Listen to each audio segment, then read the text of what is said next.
All right, you and I know there's a big difference between being financially ready to retire and actually being ready to retire, which of course extends beyond just financial. And that's what we're going to talk about today. We actually have a comment from someone in the Root Collective, which is asking that exact question of, look, I've run the numbers, I'm ready to go, I have enough, but I can't bring myself to not just leave my job, but leave my high stress job that also happens to be very high paying. And this is a predicament we see time and time and time again of we work all our lives thinking that as soon as we have enough money, we're going to call it quits.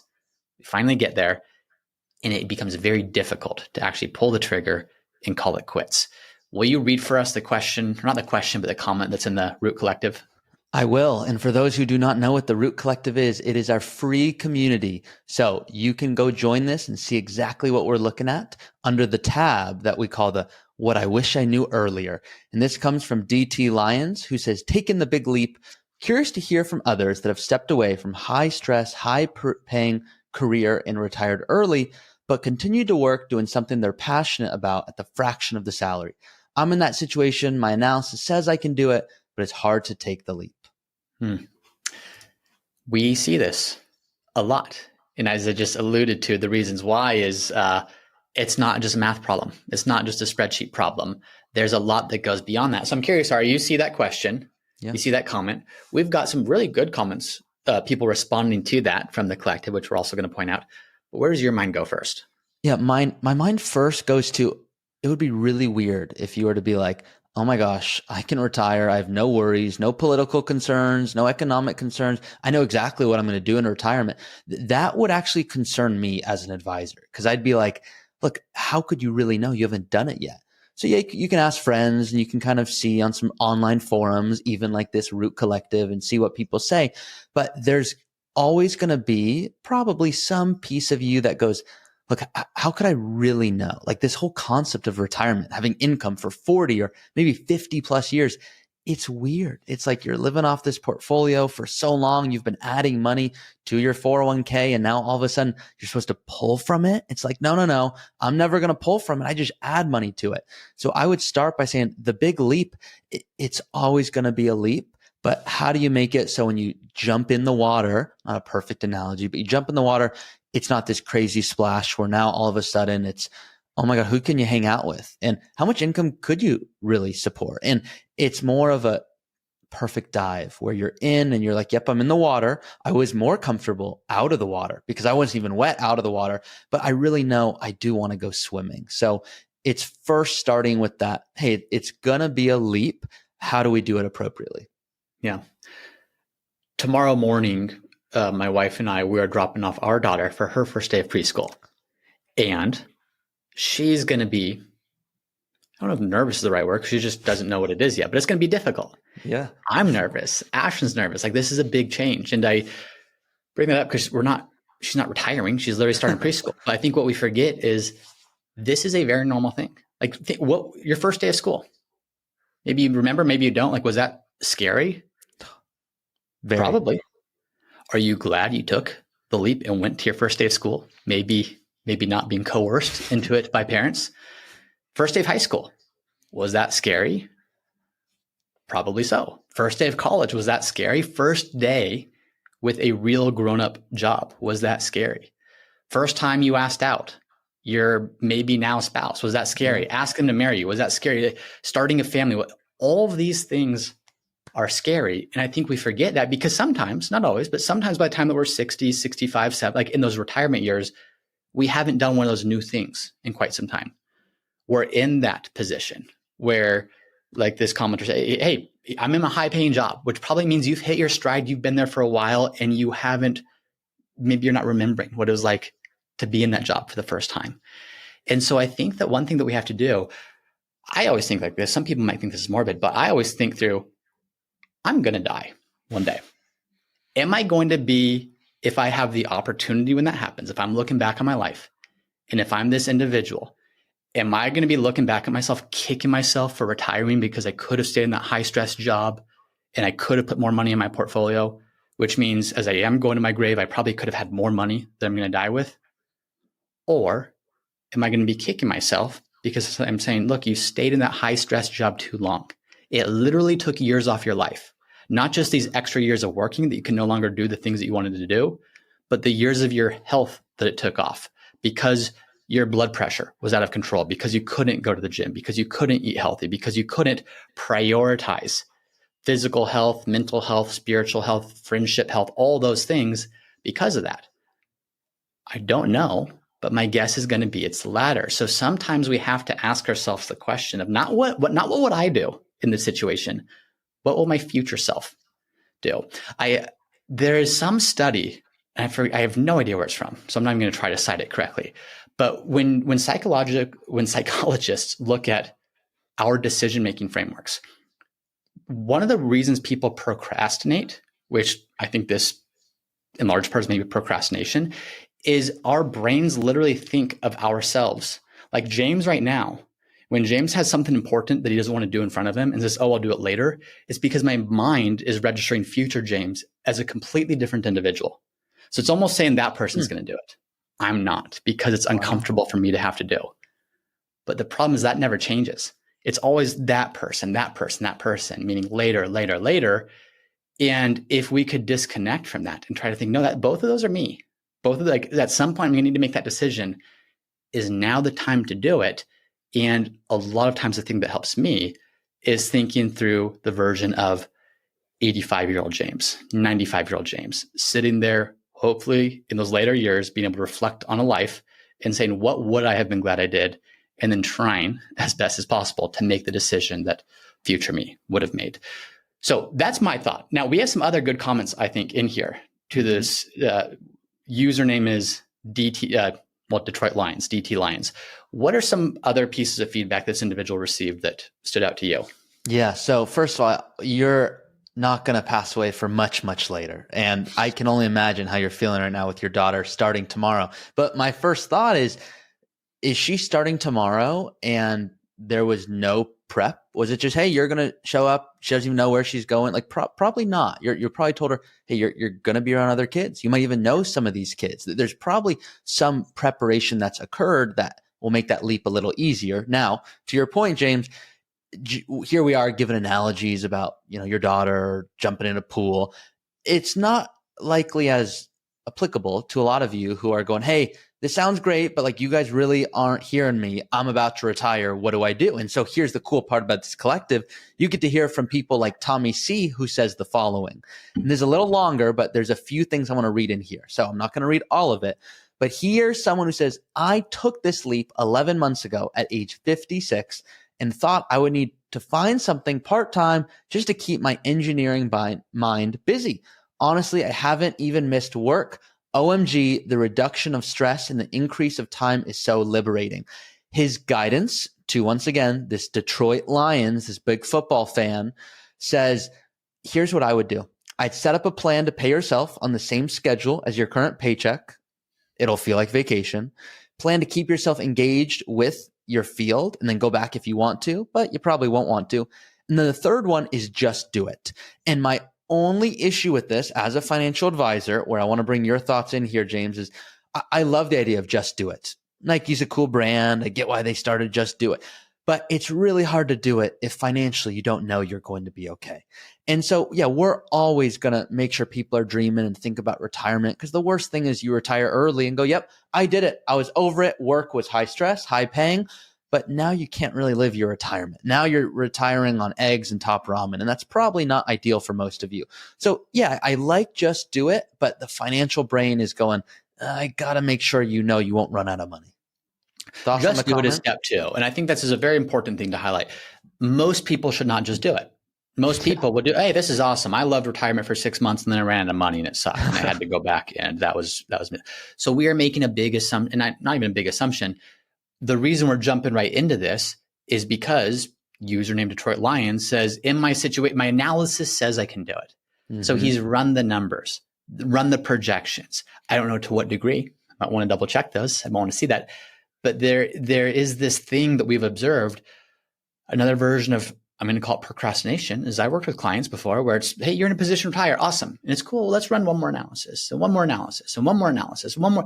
And it becomes this form of distraction because it's easier to address the thing that we know, which is the financial side, Way easier to do that than to say, what do I actually want to do when I'm retired? Who am I going to become? What's life going to look like? And I think that that's why step one has to be, are you financially ready? If you're not financially ready, do not just do it.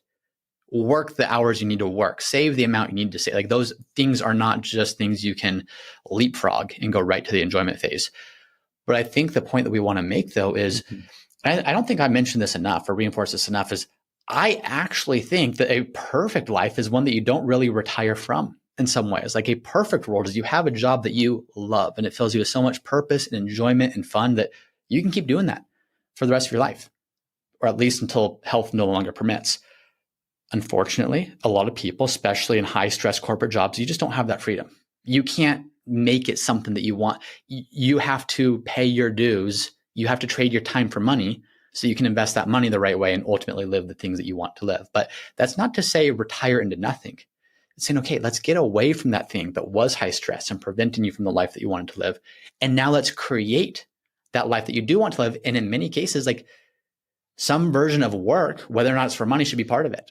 Work can be something as simple as everything from, I know some people that had very successful careers and they're now working at Trader Joe's just because it creates this structure and the sense of community and it's a fun environment. You know, a lot of people that go work down at the golf shop. I know a lot of people that work and they volunteer with the local parks and rec because they want to just be part of that and that's important to them. So keep doing something. But to your point, Ari, make sure the financials are in order first. We have plenty of podcasts where we discuss how can you tell if you're actually in a position to retire. We are just making the assumption, or we're taking at face value, Detroit Lions comment where he says that he is in a position to do so, but it's hard to take that leap. Yeah. James, check out to see if there's other comments that you might want to bring up here because I'm curious. And I'll tell everyone it's going to be a little tough love for all of you. And the reason I'm bringing this up is I'm going to ask you not to lie to yourself. And it's going to be hard because some of you are going to go, you know what? Yeah, I'm going to do a part-time job and it's going to cover my healthcare costs. And you're really still in that mindset of, hey, I'm taking this role because financially I need it to do this or that. Now, if you're taking a role because financially you just think, wow, this is going to add more bonus money where I can enter more pickleball tournaments and just show my neighbors how much better I am, then I'm cool with that. But if you're taking a role to go, you know what, I really think financially I need to keep working, so I'm going to, and I don't really love it, but it's for the healthcare benefit. And, you know, without that, I'd have to go pay $800 a month on the marketplace, and I don't want to do that.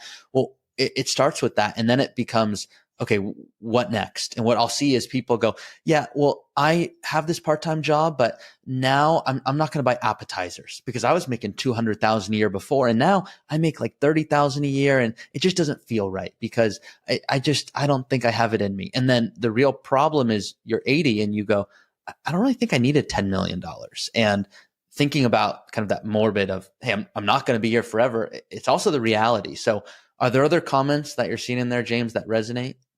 Yeah, there's a few. And I think before going, Ari, you do a good job of this, using this example a lot, is to go back to Detroit Lions' comment of, hey, it's hard. Like I should keep just working and saving and investing. And let's play that out. If the goal is to keep improving the financial situation, why not always, never retire, never stop saving, fully delay Social Security, cut out all the extra discretionary spending on fun stuff, cut out all the giving that you do, just keep. And obviously we hear that and say, okay, that's absurd. And obviously that's absurd. And you could also be extreme in the other direction, which is why not just retire at the age of 24, right after you started your career? Well, neither are good options, but it's about finding that right point where you know that you're in a good financial situation to do it. I think that Andy Wang, shout out Andy, he had this comment. He said, look, it's even harder when you look at how much more money you're leaving on the table if you haven't invested in RSUs. I'm in that boat, but I've decided enough is enough. Enjoy your retirement. He has another comment I want to touch upon, but that what he's essentially saying, look, it's so hard when we say, here's the opportunity cost. The opportunity cost is there's money, a carrot that's dangled in front of you that all you have to do is stay employed till a certain date and it's yours. And that is very true. And that's very difficult because money is so tangible. It's so quantifiable. You know exactly what you're leaving on the table. The reframe we'll try to encourage people with is there is absolutely an opportunity cost to leaving money on the table. And that's apparent. You know it, and it's painful. The thing that you don't see, the thing that's not apparent, The thing that's just not obvious is the opportunity cost of continuing to work. What's that year of health worth to you? What's that year of travel worth to you? What's that year of adventure worth to you? And by the way, there's not a right or wrong answer. In some cases, it is the better option to work one more year, to get that extra bonus, more RSUs vesting, more contributions to your 401k. That is the necessary and wise answer sometimes. But other times it's not. And you have to be able to say it's not just a one-sided equation. If it was just one-sided and just about the money, never stop doing this. But when you realize it is a balance and there are other things you need to consider, there is a very real trade-off there. It's just we don't see it. And what makes us see it is those comments that we get all the time, Ari, on channels, on podcasts, and whatever it is, hey, I saved and saved and saved. I finally retired. I had all these dreams. My wife and I were going to do this. And then she passed away a year into retirement. And it's like, how much does that person wish they could go back in time? If that person could talk to Detroit Lions right now, the username for those of you tuning in late, what would they say? To how much is money worth it? It becomes the thing that drives all of our decisions until, and this is why I think about wait, your future self, what are they going to think? At that point, money is not a top 10 factor anymore. So it just comes by looking at this from all different angles, all different sides. To say, yes, money is important, and we never want to discount that. But so too is the life that you want to live and the things that you want to do. And what's the cost of sacrificing those things just for more money? And at some point, it's just no longer worth it. Yeah. You always say that the sign of a good financial plan is a life well lived. And I know there's more comments that you saw in there. Were there any others you wanted to reference? Andy Wang had another one. I won't read the whole thing, but he just talks about his experience. He says, these podcasts from Ari and James have been helpful, along with reading Die with Zero.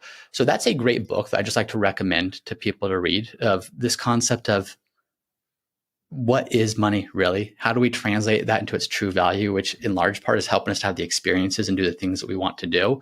So just for someone that's on that edge and looking for that sense of, I don't want to say that push, because we shouldn't be looking for a push if we're not financially ready yet. But if we are financially ready, we need that push. First and foremost, join the Root Collective. It's free. There's a link in these show notes here. Go check it out. Lots of great things you can take away there. But then that book's a great perspective, along with just trying to put yourself in the shoes of your future self, because your future self is going to have a more objective, a more disconnected perspective on this than you will in the moment. And by no means do James or I go, yeah, so everyone's going to listen to this and just feel the comfort to go to their first day of school or to go retire. That's not what we're expecting. But to join this collective and see what other people say, and it's completely free, by the way, just go hear from others. You might take some ideas, and you might even feel that you learn things you otherwise didn't know. There are people who are in the collective talking about, hey, this feels really weird, but I think I'm in a spot to retire, but my neighbor, I know they have way more money than me and a way bigger house. And I heard them talking about working till 65. And so now I'm thinking did I just miss something entirely? Because I don't think I'm anywhere close to retiring, but I also know that our values are different. And then someone else was in here saying, oh my gosh, I felt the same thing. And I even started working extra because I thought I had to, and you don't. It's all custom based off the life you want to live. So certainly check out that community called the Root Collective, and you'll see it in the description of this episode. Anything else for today, James? I don't think so. I think that that's a very normal feeling to have. As much as we say do it, as much as we say here's the perspective, it's going to be scary. And an example, so when I started Root, someone left this comment that I liked. Let me see if I can go to it. Evan commented, my job stepped away from me a year ago, so I retired early. Somewhat tongue in cheek, just saying, look, I got terminated. But I know so many stories of people hey, I got released from my final job. That was the best thing that could ever happen. The boats were burned for me. I didn't have to make the decision. I know when I started Root, that was the same thing. I got let go from my previous job, and it's hey, the boats are burned. Go. And it's oh my gosh, how scary was that? Well, it was less scary because someone else made the decision for me. It's the decision that's the scary part in many cases. And once you make it, and don't make it ill-informed, don't make it if you're not prepared, but once you make it, there's so many good things on the other side. And one of the things we try to help people do is, how do you live better lives? Well, one way that you do that is you get out of this high stress job, no matter how high paying it is, assuming you're a good financial spot, and you start living. And it starts with that decision. So join the collective. Reach out to Root if you need an advisor to help you do so. rootfinancial.com. Click see if you're fit. But lots of great resources out there to help with that. I, along with others, am so grateful that that boat burned, which brought you to join and create Root and allow us to have this community. So to that one boat, I'm grateful. Awesome. I love it. Well, thanks. All right. Anything else you want to add here? That's it. All right. Thanks, everyone. And we will see you next time. See ya. The information presented is for educational purposes only and is not intended as an offer or solicitation for the sale or purchase of any specific securities, investments, or investment strategies. Investments involve risk and are not guaranteed. Any mention of rates of return are historical and illustrative in nature and are not a guarantee of future returns. Past performance does not guarantee future performance. Viewers are encouraged to seek advice from a qualified tax, legal, or investment advisor professional to determine whether any information presented may be suitable for their specific situation. Once again, I'm James Knoll, founder of Root Financial, and if you're interested in seeing how we help our clients at Root Financial get the most out of life with their money, be sure to visit us at www.rootfinancialpartners.com.